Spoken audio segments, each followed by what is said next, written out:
총 623명, 사랑제일교회발 코로나19 확진자 수는 하루 만에 166명이나 늘어났습니다. 이 와중에 전국으로 흩어진 예배와 집회 참석자들을 찾지 못해 지자체와 방역당국이 어려움을 겪고 있습니다. 어떻게든 이들을 빨리 추적하고 설득해서 검사받고 격리를 시켜야 하는데 이 수습 과정에서 정치권과 교회 측의 정치적인 이해관계도 개입되면서 복잡해지고 있습니다. 지금부터 차근차근 전해드리겠습니다.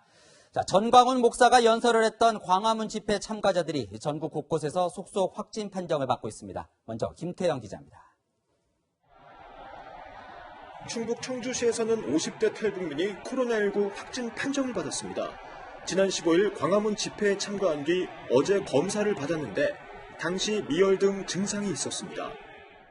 흥덕구에 거주하고 있는 50대로 8월 15일 광복절 집회에 참석하였으며 현재까지 보건당국이 파악한 광화문 집회 관련 확진자는 10명입니다.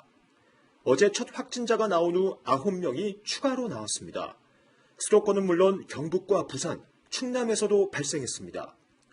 대전과 충북에서도 확진자가 추가로 확인되는 등 숫자는 더욱 늘어날 전망입니다. 추가 감염을 막기 위해 집회 참가자 명단 확보가 시급하지만 여전히 난항입니다. 지자체들의 행정명령에도 불구하고 주최 측이 명단 제출을 거부하고 있기 때문입니다. 개별적으로 일일이 다 설득을 펼쳤으나 이분들이 개인정보 보호 등의 이유로 명단 제출을 현재까지도 거부하고 있습니다. 일부 지자체들은 버스 회사들을 상대로 광화문 집회에 갔었는지를 확인하고 있습니다. 집회 현장에 간 버스 대수로 참석 인원을 예측하기 위한 고육지책입니다. 어렵게 참석자와 연락이 돼도 검사를 거부하는 경우도 여전합니다. 광화문 집회발 집단 감염이 퍼지면서 주민들은 불안합니다. 검사를 받아야 되는데 자기만 생각하고 검사를 안 받는 게 화나기도 하고. 나라에서 다 지원해주는 건데 제때 받으셔가지고 더 이상 퍼지는 일 없었으면 좋겠어요.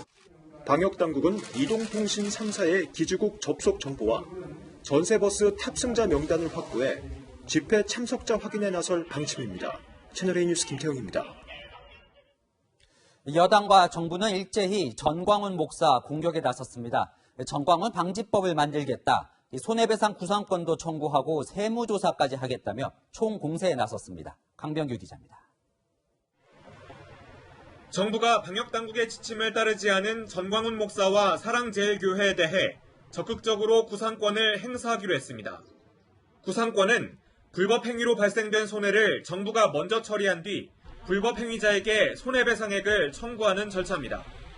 추가 감염에 대해서는 치료비 환수, 손해배상 등 구상권을 적극적으로 행사하겠습니다. 김태년 더불어민주당 원내대표도 국가 방역을 위협하는 전광훈 목사에 대한 엄중한 법적 처벌과 손해배상 등 구상권 청구를 요청한다고 밝혔습니다. 구상권만으로 부족하다며 전광훈 방지법을 만들겠다는 주장까지 나왔습니다.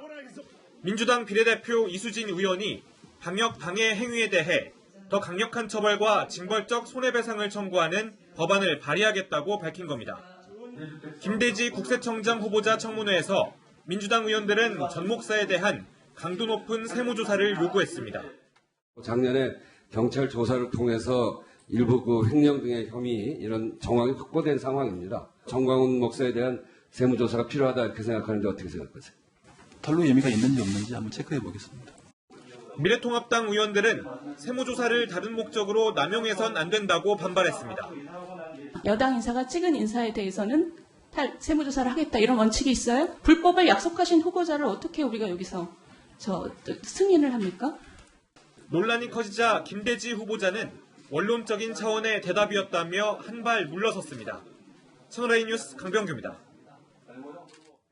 확진 판정 후 병원으로 이송되면서 이렇게 웃음을 보였던 전광훈 목사는 하루 만에 증세가 나타나 음압병실에서 치료 중입니다. 집회 측은 정부가 정치적인 이유로 코로나 검사를 강요한다며 반발하고 있고, 개신교계는 전 목사로 인해 전체 교회가 피해를 보고 있다고 토로했습니다. 이현용 기자입니다. 전광훈 목사는 그제 병원으로 이송되면서도 마스크를 턱까지 내린 채 웃음을 보였습니다. 하지만 코로나19 고위험군으로 분류되는 65세인데다 기저질환까지 앓고 있습니다. 몸 상태 지금 괜찮으세요? 몸이 안 좋죠. 예. 열은 조금밖에 안 나는데 원래 내가 아팠잖아요. 원래. 전 목사는 서울의료원에 입원했습니다. 병상 전체가 특수격리된 음압병실로 이뤄진 곳입니다.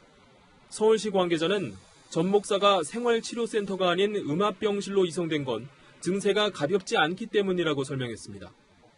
전 목사 측은 지난 4월 선거법 위반 혐의로 구속되자 기저질환을 이유로 법원에 보석을 청구했습니다. 당뇨와 신장기능 저하로 인대가 굳어 딱딱해지는 후종인대 골화증이란 병이었습니다. 한편 광화문 집회 참가 국민 비상대책위원회는 대통령과 서울시를 직권남용 혐의로 고발하겠다고 나섰습니다. 정부가 정치적 목적을 위해 집회 참가자들의 코로나 검사를 강요하고 있다는 겁니다. 개신교계는 다시 한번 전 목사와 선을 그었습니다. 개신교계 최대 단체인 한국교회 총연합은 어제 대국민 사과를 한 데 이어 오늘 아침 각 교단장들이 모이는 연석회의를 열었습니다. 한 교단 관계자는 소속 단체도 아닌 전 목사와 사랑제일교회로 인해 한국교회 대부분이 피해를 보고 있다고 말했습니다. 채널A 뉴스 이현용입니다. 지금까지 사랑제일교회발 소식 전해드렸지만 그 외에도 곳곳에서 확산이 진행 중입니다. 어제 하루 확진자가 297명 늘어났습니다. 3월 8일 이후 5개월여 만에 가장 많은 수치인데요. 더 걱정은 늘어나는 폭입니다. 보시는 것처럼 신천지발 1차 대유행 때와 흡사할 정도로 매일 급격하게 늘고 있습니다. 이 추세라면 이르면 주말부터 병상 부족 문제가 현실화될 것 같은데 설상가상으로 정부와 의사협회의 대화가 결렬되면서 의사들의 집단 휴진까지 예고돼 있습니다. 이다희 기자입니다. 오늘 추가된 코로나19 신규 확진자 수는 297명. 이 가운데 국내 발생만 283명입니다. 특히 수도권 발생이 집중되면서 환자를 치료할 병상이 부족할 위기에 처했습니다. 중증 환자 병상은 71개, 20%밖에 남지 않았고 감염병 전담병원 병상도 절반이 찼습니다. 무증상 또는 경증 환자를 치료하는 생활치료센터는 417개로 병상 수는 모두 1,281개입니다. 200명대 확진자가 계속 나온다면 단순 계산했을 때 5일에서 6일 안에 병상이 다 차버릴 수 있는 겁니다. 특히 중증 환자 치료 병상 확보가 시급합니다. 신규 확진자 가운데 60대 이상이 108명으로 전체의 36%가 넘는데 이들은 중증, 위중 환자로 발전할 수 있는 고위험군이기 때문입니다. 현재 위중, 중증 환자는 12명이지만 증상이 심화되는 기간인 일주일 정도가 지나면 환자 수가 크게 증가할 수 있습니다.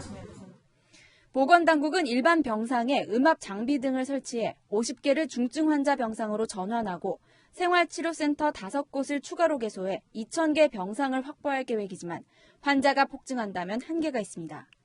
환자가 단시간에 폭증해서 적시에 환자 치료가 어려워지는, 즉 병상 수가 부족해지는 상황도 올 수가 있습니다. 이런 가운데 이틀 뒤 대한전공의협의회가, 일주일 뒤에는 동네 병원 개원이들이 주를 이루는 대한의사협회가 집단 휴진을 예고했습니다.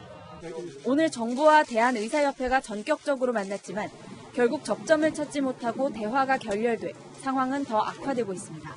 채널A 뉴스 이다혜입니다.